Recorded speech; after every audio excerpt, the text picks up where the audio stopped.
Hello everyone, अस्सलाम वालेकुम। आज के बाद किसी भी सीए फाउंडेशन के स्टूडेंट को लॉ की तैयारी में कोई परेशानी नहीं आएगी, बल्कि अब आप लोगों के 90 प्लस मार्क्स आएंगे लॉ में, वो भी सिर्फ इस स्ट्रैटेजी से जो मैं आगे की वीडियो में बताने जा रही हूँ।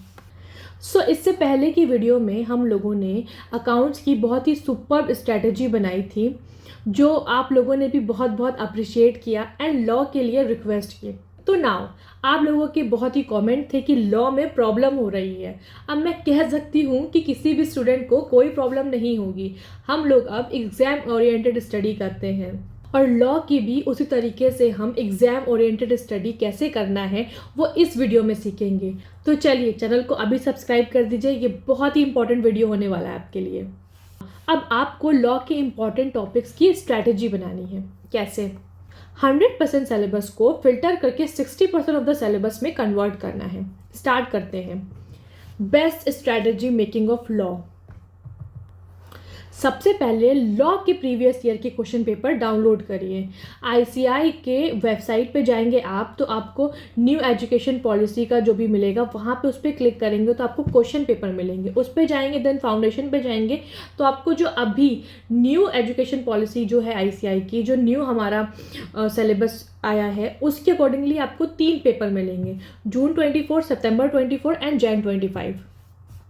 इस पेपर को डाउनलोड करने के बाद सबसे पहले हम टेबल बनाएंगे अपने नोटबुक में, या आप चार्ट पेपर भी ले सकते हैं। Chart paper would be the best for you, क्योंकि आप बड़े बड़े चार्ट पेपर में आप लिखोगे अपनी स्ट्रैटेजी, आपको इंटरेस्ट आएगा पढ़ने में, उसको कंप्लीट करने में।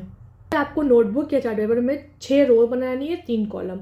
जैसा कि मैंने आपको बताया था कि सब्जेक्टिव पेपर जो हमारा सीए फाउंडेशन का है उसमें 6 क्वेश्चन आते हैं, अकाउंट्स में भी और लॉ में भी। 6 क्वेश्चन में हमारा क्वेश्चन नंबर 1 इज कंपलसरी, तो 6 क्वेश्चन के लिए हमें 6 रोज बनानी है एंड 3 साल का पेपर हम लोग एनालाइज करेंगे तो हमें 3 कॉलम्स बनानी है। बिल्कुल ऐसा ही। अब आपको सबसे पहले जून 24 क्वेश्चन नंबर 1 के क्वेश्चंस देखना है।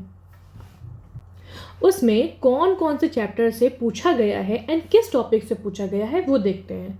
चलिए, जैसा कि आप स्क्रीन पे देख सकते हैं, question number 1A Indian contract act 1872 से पूछा गया है 7 मार्क्स का, जिसका टॉपिक है contract of guarantee. Contract of guarantee मतलब आपके लिए बहुत ज़्यादा इंपॉर्टेंट टॉपिक है, ये हमने लिख लिया अपने टेबल में, राइट। क्वेश्चन नंबर 1 का बी देखते हैं। कंपनी एक्ट पूछा गया है 7 मार्क्स का। होल्डिंग एंड सब्सिडरी, वैसे होल्डिंग एंड सब्सिडरी बहुत ही बार पूछा गया था मेरे अटेम्प्ट में भी। जो क्वेश्चन नंबर 1 का सी, इंडियन पार्टनरशिप एक्ट से 6 मार्क्स का क्वेश्चन आया है, नॉन रजिस्ट्रेशन सेक्शन 69 से, ठीक है। तो अब हम सिमिलरली सितंबर 24 का क्वेश्चन नंबर 1 हम लोग एनालाइज करेंगे और टेबल में राइट डाउन करेंगे। तो सिमिलरली एग्जैक्टली आपको ये पता होना चाहिए कि जो फॉर्मेट है आईसीआई के एग्जामिनेशन पेपर का एग्जैक्टली सेम है। हर साल क्वेश्चन नंबर 1 में सबसे पहले इंडियन कॉन्ट्रैक्ट एक्ट से पूछते हैं 7 मार्क्स का, देन कंपनी एक्ट से पूछते हैं 7 मार्क्स का, एंड इंडियन पार्टनरशिप एक्ट से पूछते हैं 6 मार्क्स का। इसका मतलब है कि जो क्वेश्चन नंबर 1 आपका कंपलसरी है उसमें आपको ये तीनों एक्ट तो आप छोड़ ही नहीं सकते हो, ये तीनों एक्ट आपके कंपलसरी वाले क्वेश्चन में पूछा जाता है। तो सितंबर 24 में इंडियन कॉन्ट्रैक्ट एक्ट से पूछा गया है सेक्शन 69 से, सेक्शन 5 से एंड सेक्शन 25 से। उसके बाद हम चलते हैं कंपनी एक्ट की तरफ। कंपनी एक्ट से पूछा गया है हमारा ओपीसी एंड डॉर्मेंट कंपनी के बारे में। OPC is also the very very important topic from the companies act, okay. PYQ के क्वेश्चन ऐसे होते हैं जैसे हमारे लिए इम्पॉर्टेंट्स, बचपन में याद है कि हम लोग इम्पॉर्टेंट क्वेश्चन के लिए भागते थे टीचर्स टू टीचर्स, बट अब इम्पॉर्टेंट क्वेश्चन आपके पास अभी हैं। जितने पीवाईक्यूज आ चुके हैं, जितने भी प्रीवियस ईयर क्वेश्चन हैं, हमें सारे के सारे वो क्वेश्चन नहीं स्किप करने, अदरवाइज आप सिलेबस में आप जितना बच रहा सब छोड़ दो, बट पीवाईक्यूज पूरा करो, आरटीपीज पूरा करो, एमटीपीज पूरा करो। उसके अलावा आप देखोगे कि सारे रिपीटेड क्वेश्चन आते हैं लॉ में भी, अकाउंट्स में भी। मतलब जो क्वेश्चन का जो कंसेप्ट होता है वो आपको सिलेबस के क्वेश्चन के अकॉर्डिंगली नहीं आता है, वो आपको पीवाईक्यूज के क्वेश्चन के अकॉर्डिंगली आता है। सिमिलरली हर साल की तरह क्वेश्चन नंबर 1 का सी में इंडियन पार्टनरशिप एक्ट 6 मार्क्स से पूछा गया है सितंबर 24 में भी। सितंबर 24 में बेसिकली सेक्शन 32 सेक्शन 33 से रिलेटेड कुछ क्वेश्चन पूछा गया है। अब हम देखते हैं जैन में कैसे क्वेश्चन आए हैं। जैन में क्वेश्चन नंबर 1 का A, similarly Indian contract act 7 marks का, इसमें पूछा गया है वैलिडिटी ऑफ कॉन्ट्रैक्ट। वैसे वैलिडिटी ऑफ कॉन्ट्रैक्ट में ऐसे क्वेश्चन आते हैं कि कुछ आपको 3-4 केसेस देते हैं कि इसमें कॉन्ट्रैक्ट क्या वैलिड है कि वॉइड है, तो इस टाइप के क्वेश्चंस आते हैं वैलिडिटी ऑफ कॉन्ट्रैक्ट में। देन क्वेश्चन नंबर 1 का बी है द कंपनीज एक्ट में। कंपनीज एक्ट में हमें पूछा गया है सेक्शन 8 कंपनी। सेक्शन 8 कंपनी है सेक्शन 5 सेक्शन 4। सेक्शन 8 कंपनीज कौन सी होती हैं? NPO, not for profit organisation. ये भी बहुत ही इंपॉर्टेंट टॉपिक है, आपको हर जगह बताया जाता होगा कि it is very important topic. यह हमेशा हर ऑल्टरनेटिव ईयर पूछा जाता है। देन क्वेश्चन नंबर 1 का सी, जैन 25 में इंडियन पार्टनरशिप एक्ट में पूछा गया है माइनर के बारे में। तो ये एक हमारा माइनर का है, क्योंकि एक लॉ है कि कोई भी माइनर कोई भी कॉन्ट्रैक्ट में उतर नहीं सकता है, आपने पढ़ा है, लेकिन उसका एक एक्सेम्पशन है, तो इसीलिए पूछा जाता है। किसी भी लॉ का जो एक्सेम्पशन होता है वो बहुत इंपॉर्टेंट होता है आईसीआई के मुताबिक, तो ये एक लॉ का एक्सेप्शन है, क्योंकि लॉ में है कि माइनर कोई भी कॉन्ट्रैक्ट में उतर नहीं सकता है, तो वही पार्टनरशिप एक्ट के अकॉर्डिंगली माइनर हो सकता है अगर उसको सिर्फ प्रॉफिट ही चाहिए हो, तो अगर वो सिर्फ प्रॉफिट में ही इन्वॉल्व हो तो, अदरवाइज उसके ऊपर कोई लाइबिलिटी नहीं बनती है पार्टनरशिप के लिए।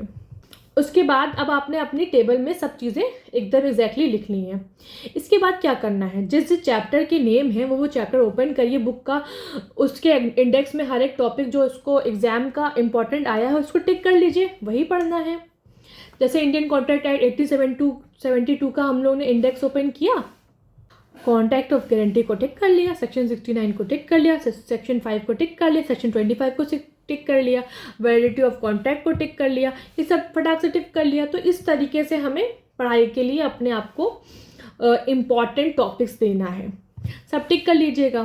तो फर्स्ट ऑफ ऑल ये सब स्ट्रेटेजी याद रखिएगा, इसलिए है कि आपका डर निकल जाए पेपर से कि क्या पूछ लेंगे पेपर में। हम लोग स्ट्रेटेजी में सबसे पहले वो कवर करते हैं जो आईसीआई ऑलरेडी टॉपिक पूछा है, आईसीआई ने ऑलरेडी टॉपिक पूछे हुए हैं। देन ये 3 साल में जितने टॉपिक से पूछा गया है वो हमने कंप्लीट कर लिया। उसके ही बाद आपको लगेगा कि आपको कॉन्फिडेंस आपका अच्छा खासा आ गया है कि आप आराम से आईसीआई के सारे क्वेश्चन आप डील कर सकते हो। Now move to next question, question number 2। देखते हैं जून 24 में क्वेश्चन नंबर 2 में क्या पूछा गया है। ए पार्ट में पूछा गया है सेल ऑफ गुड्स एक्ट के बारे में, जो 7 मार्क्स का है। उसमें हमारा टॉपिक है असरटेनमेंट ऑफ प्राइस, और सेक्शन 9 और 10 के बारे में कुछ पूछा गया है। और देन बी में कंपनीज एक्ट से सेक्शन 2 सबसेक्शन 62 जो कि ओपीसी के बारे में पूछा गया है। OPC is very important, again OPC फिर से आ गया। देन जून 24 के क्वेश्चन नंबर 2 में सी में एलएलपी के बारे में पूछा गया है, एलएलपी की कैरेक्टरिस्टिक्स के बारे में। ओके, तो सिमिलरली एग्जैक्टली ए में सेल ऑफ गुड आएगा क्वेश्चन नंबर 2 के, बी में कंपनीज एक्ट के बारे में आएगा, और सी में एलएलपी के बारे में आएगा। ये आपको पता होना चाहिए। अगर आप क्वेश्चन नंबर 2 अटेम्प्ट करने को सोच रहे हो तो आपको ये तीनों कंपनी के एक्ट के बारे में आपको पता होना चाहिए। सेल ऑफ गुड के एक्ट के बारे में पता होना चाहिए, कंपनी एक्ट के बारे में पता होना चाहिए, एलएलपी के बारे में आपको पता होना चाहिए क्वेश्चन नंबर 2 अगर आप अटेम्प्ट करने जा रहे हो। ठीक है, और जितने चैप्टर हैं लॉ के, वो सबके आप टॉपिक जितने इंपॉर्टेंट हैं हम वो सब फिल्टर करें। जैसे मैंने आपको बताया ascertainment of price is very important, section 9-10 sale of good act is very important, section 2 subsection 62 that is OPC of companies act is very important, LLP में characteristics of LLP is very important. तो आपको ऐसे हमने आपको दिखाया कि कैसे filter किया जाता है हमारे important topics from the bundle of sections. Now अब सिमिलरली हम क्वेश्चन नंबर 2 सितंबर 24 का देखेंगे। सेम एग्जैक्टली ए में सेल ऑफ गुड के एक्ट के बारे में पूछा गया है, जिसमें क्वेश्चन नंबर 1 में सेक्शन 15 सेक्शन 13 के बारे में, सेकेंड में सेक्शन 10 के बारे में कुछ पूछा गया है। तो सेल ऑफ गुड ए में ही पूछा जाएगा क्वेश्चन नंबर 2 के ए में। देन बी में as usual company act, first of all corporate will, then section 10 के बारे में। Corporate will is also very very important topic from the companies act. Then C में एलएलपी में पूछा गया है सेक्शन 17 एंड सेक्शन 21 टीए के बारे में। Section 21 TA is very very very very very important from the LLP. तो जैन 25 में हमारा सिमिलरली ए में क्या पूछते हैं, सेल ऑफ गुड एक्ट के बारे में। क्वेश्चन नंबर 2 की बात कर रहे हैं हम। तो क्वेश्चन नंबर 2 में सेल ऑफ गुड एक्ट में 1 में पूछा गया सेक्शन 26, 20, 23, 16(1) एंड 16(2). इन सेक्शन के बारे में पूछा गया है। Then breach of warranty and implied warranty के टाइटल को क्या क्या चीज़ें होती हैं। जितने इंपॉर्टेंट टॉपिक्स हैं ये सारे इंपॉर्टेंट टॉपिक्स हैं आपके लिए सेल ऑफ गुड एक्ट्स के लिए। देन कंपनी एक्ट में 2013 में आपको एओए के बारे में पूछा गया, article of association, it is very important topic. And then LLP में जैन 25 में पूछा गया इनकॉर्पोरेशन डॉक्यूमेंट सेक्शन 11 के बारे में, ठीक है। इनकॉर्पोरेशन डॉक्यूमेंट अलग है, सेक्शन 11 अलग है, तो ये दोनों के बारे में पूछा गया है एलएलपी में फॉर 6 मार्क्स। तो आपको पता होना चाहिए कि 7 मार्क्स का हमें सेल ऑफ गुड एक्ट पूछ रहा है सेकंड में, सेकंड ए में। 7 मार्क्स का कंपनी एक्ट में पूछ रहा है B, second question number second के बी में। एलएलपी में हमेशा हर साल क्वेश्चन नंबर सेकंड के सी में पूछेगा आपको 6 मार्क्स का। 6 मार्क्स से ज़्यादा एलएलपी नहीं आता। LLP is given for only 6 marks, okay. LLP को हमें उसके अकॉर्डिंगली ही पढ़ना है। एलएलपी के हमें जितने इंपॉर्टेंट, अभी आप देखो कि 3-4 साल में जितने इंपॉर्टेंट चीज़ें हैं सिर्फ उसको पढ़ के जाना, उसी में से आएगा पक्का। तो हम लोगों ने देखा क्वेश्चन नंबर 2 में ए में सेल ऑफ गुड एक्ट के बारे में पूछते हैं, बी में कंपनी एक्ट के बारे में, एंड सी में एलएलपी एक्ट से पूछते हैं हर साल। अब हम लोग कंबाइनली देखते हैं क्वेश्चन नंबर 3 से क्या पूछते हैं इसमें हर साल क्वेश्चन नंबर 3 से, ठीक है। इंडियन पार्टनरशिप एक्ट ए में पूछेंगे, बी में कंपनी एक्ट एंड सी में इंडियन कॉन्ट्रैक्ट एक्ट से ही पूछेंगे।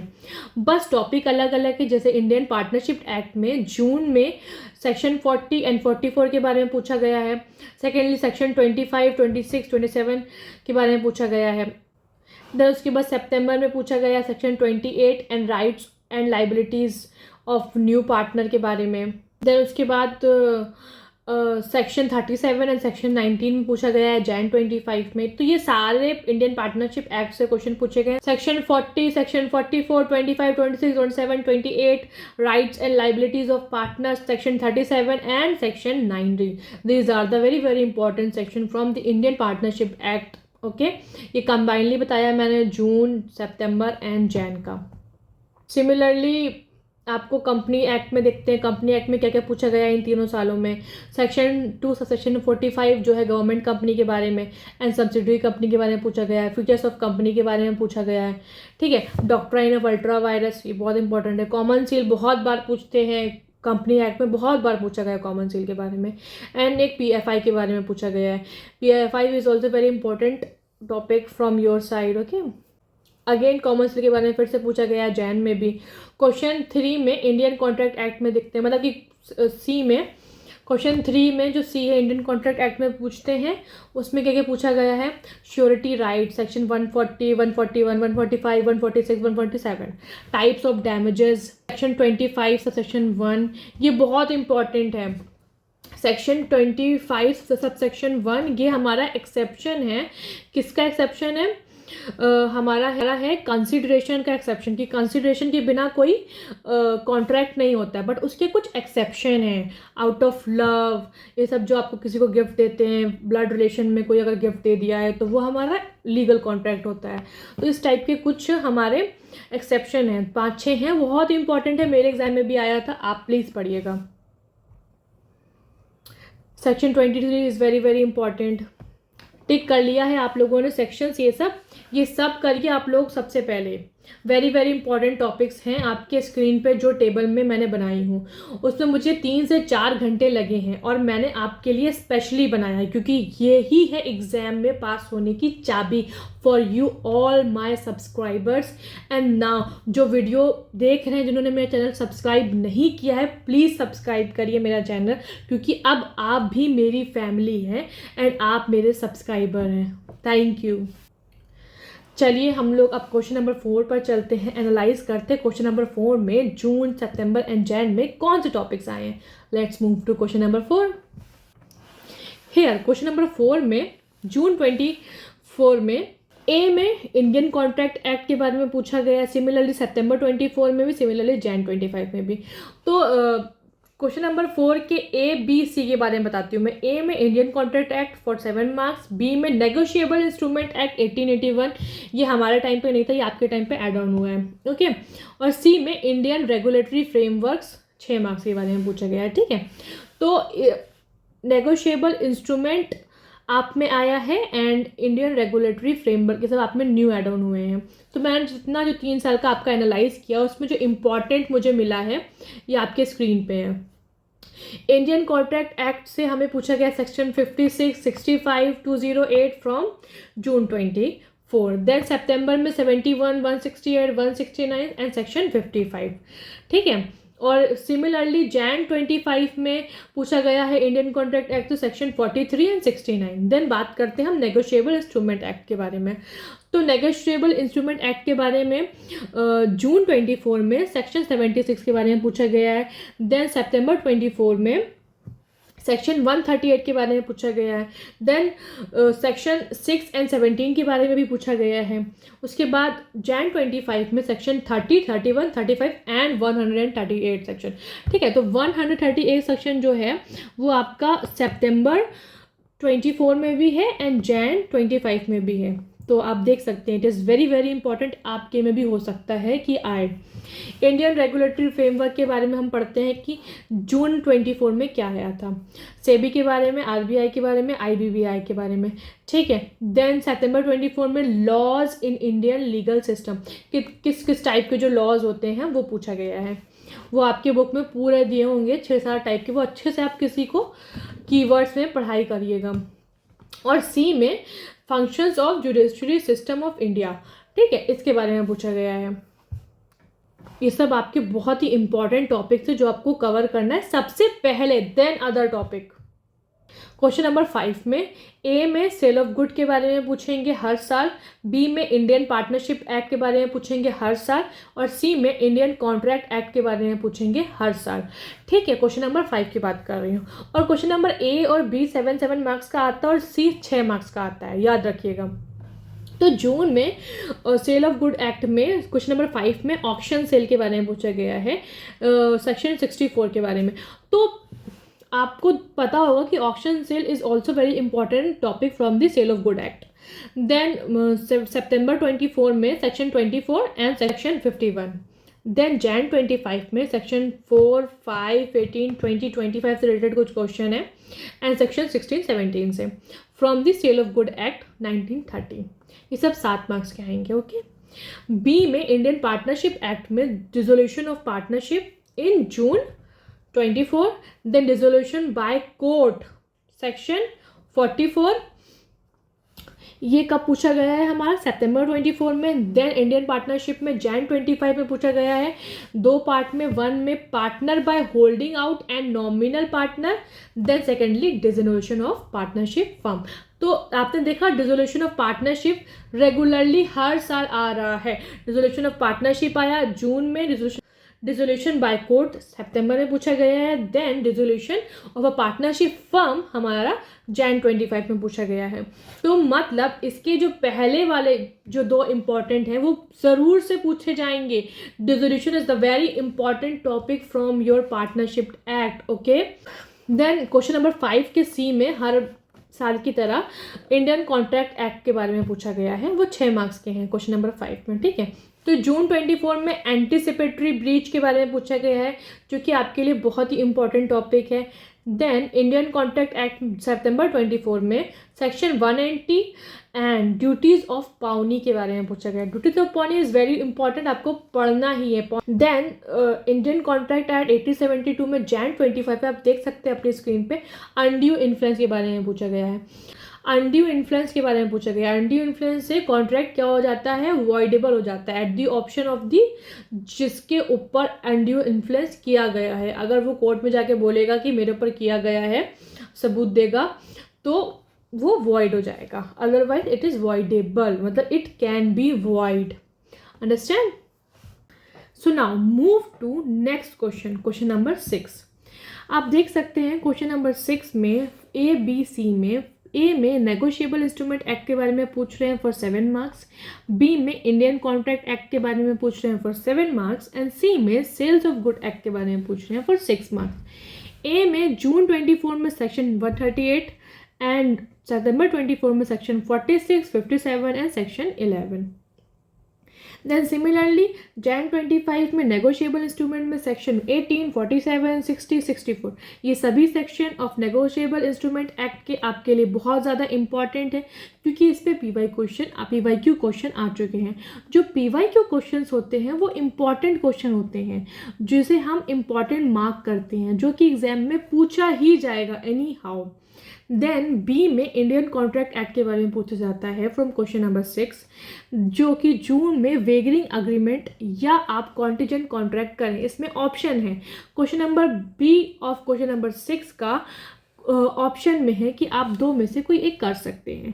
जून में वेगरिंग अग्रीमेंट एंड कॉन्टिजेंट कॉन्ट्रैक्ट के बीच में ऑप्शन था। ये दोनों ही बहुत इंपॉर्टेंट है। कॉन्टिजेंट कॉन्ट्रैक्ट के साथ साथ मैं आपको ये बता दूं कि कॉसी कॉन्ट्रैक्ट भी आपके लिए बहुत इंपॉर्टेंट है, आप उसको ज़रूर पढ़िएगा। देन इंडियन कॉन्ट्रैक्ट एक्ट सितंबर 24 में एजेंट के एक्सेप्शन सेक्शन 125 या आपको इंडेमनिटी वर्सेस गारंटी के बारे में लिखना था, और कोर्जन, अनड्यू इन्फ्लुएंस, ये सभी बहुत इंपॉर्टेंट, जिससे आपका जो कॉन्ट्रैक्ट है वो वॉइड हो जाता है या वॉइडेबल हो जाता है। ठीक है। देन बी में ही इंडियन कॉन्ट्रैक्ट एक्ट के 7 मार्क्स में सेक्शन 189 में पूछा गया है from Jain 25। Okay, now question number 6 के सी में सेल्स ऑफ गुड एक्ट के बारे में पूछा गया है, जो कि 6 मार्क्स का आ रहा है। एंड इसमें जून में सेक्शन 24 के बारे में पूछा गया है, सितंबर में सेक्शन 64 एंड 37, देन जनवरी में राइट्स ऑफ बायर के बारे में पूछा गया है। तो ये सभी टॉपिक हर एक चैप्टर के बहुत इंपॉर्टेंट है, जो PYQs में आ चुके हैं। ये आपके एग्जाम के रेलेवेंट ईयर के PYQs के क्वेश्चन एनालिसिस है, जो आपके लिए की है एग्ज़ाम क्लियर करने की। एग्ज़ाम क्लियर करना है तो आपका यही टारगेट है, यही स्ट्रैटेजी है, और यही सबसे ज़्यादा इम्पॉर्टेंट टॉपिक्स है। इनको कवर करने के बाद आपको MTP RTPs के सारे क्वेश्चन कवर करने हैं। हालांकि जब आप इन सारे क्वेश्चंस को कवर कर लेंगे तो आप खुद देखेंगे कि आपको MTP के 80% क्वेश्चन खुद ही आ रहे हैं, RTP के 80% क्वेश्चन आपको खुद ही आ रहे हैं। तो आपको रियलाइज़ होगा कि PYQs के question is the very important question. ये सभी टॉपिक बहुत ही इम्पॉर्टेंट हैं ना। अब इस वीडियो में आपने एनालिसिस किया है 3 साल के लॉ के पेपर का। अब आपको इस टेबल के अकॉर्डिंग कैसे पढ़ना है वो बताऊंगी। सबसे पहले हर एक चैप्टर के इंडेक्स को ओपन करोगे, उससे रिलेटेड जो भी क्वेश्चन PYQs में आ चुके हैं उनको टिक करना है। जून में, सितंबर में, जैन में, उसको टिक करने के बाद सबसे पहले उन टॉपिक को कवर करना है, उन टॉपिक को अच्छे से पढ़ना है। उन टॉपिक से आए हुए MTP RTP क्वेश्चंस को भी आपको इंक्लूड करके पढ़ाई करनी है। आपको अपने एग्जाम के क्वेश्चन नंबर 1 के हिसाब से भी स्टार्ट कर सकते हैं। जैसे कि एग्जाम के क्वेश्चन नंबर 1 में जो 3 चैप्टर दिए गए हैं, वो 3 चैप्टर से आप स्टार्ट करिए अपनी पढ़ाई। उन 3 चैप्टर के सारे इंपॉर्टेंट टॉपिक्स आप पढ़ाई करिए, और इम्पॉर्टेंट टॉपिक्स ही पढ़िए। अदरवाइज इम्पॉर्टेंट टॉपिक्स के अलावा अगर आप जाओगे पढ़ने के लिए तो आपको ऑलरेडी लगेगा कि ये भी इम्पॉर्टेंट है, ये भी इम्पोर्टेंट है, but truly believe me that is not that important. सबसे पहले important topic from PYQs, MTP RTPs के जितने आए हुए हैं उस चैप्टर से रिलेटेड क्वेश्चन, वो भी मत छोड़िए। उसके अलावा सब छोड़ दीजिए। बिलीव मी, आप 100% पास होंगे, वो भी सबसे अच्छे मार्क्स से। और आपको एक और मैं अपनी तरफ से बता दूं कि आपको आगे अगर मई 25 का पेपर देना ही है तो MTP सीरीज़ 1 एंड 2 बिल्कुल अवॉइड नहीं करनी है।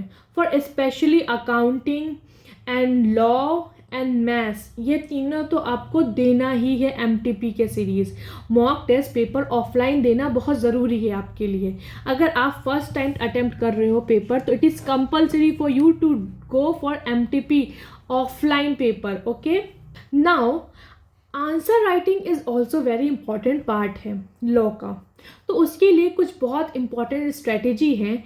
और आंसर राइटिंग में कुछ बहुत इंपॉर्टेंट कीवर्ड्स होते हैं हर एक क्वेश्चन के, हर एक टॉपिक के, उसको कैसे निकालें और उसको वो कैसे याद रखें, तो अगर आपको वो स्ट्रेटेजी जाननी है तो अभी मेरे चैनल को सब्सक्राइब करिए और शेयर करिए अपने सीए ग्रुप में। आप सब लोग मिलके मेरे 500 सब्सक्राइबर तो करवा ही सकते हैं। अगर कोई 5 to 10 लोगों को भी शेयर करेगा तो आराम से हो जाएंगे। Thank you so much. जिसने मेरे अकाउंट्स की पेपर की स्ट्रेटेजी वीडियो नहीं देखी है अभी जाके देखिए। आप सबको all the very very very best. अगर इस वीडियो में कोई भी कन्फ्यूजन, कोई भी क्वेरी है तो कमेंट करिए, और कमेंट में कोई भी क्वेश्चन अगर आपको लॉ का परेशान कर रहा है कि आपको वो कैसे सॉल्व करना है, या कोई भी क्वेरी है सीए फाउंडेशन से रिलेटेड, तो अभी कमेंट करिए, मैं आपको ज़रूर रिप्लाई करूँगी इंशाल्लाह। इस वीडियो को जो भी देख रहा है, एक स्टूडेंट का एग्ज़ाम क्लियर होगा, वो भी अच्छे मार्क्स से। आमीन। अल्लाह हाफिज़, बाय। लाइक तो करिए।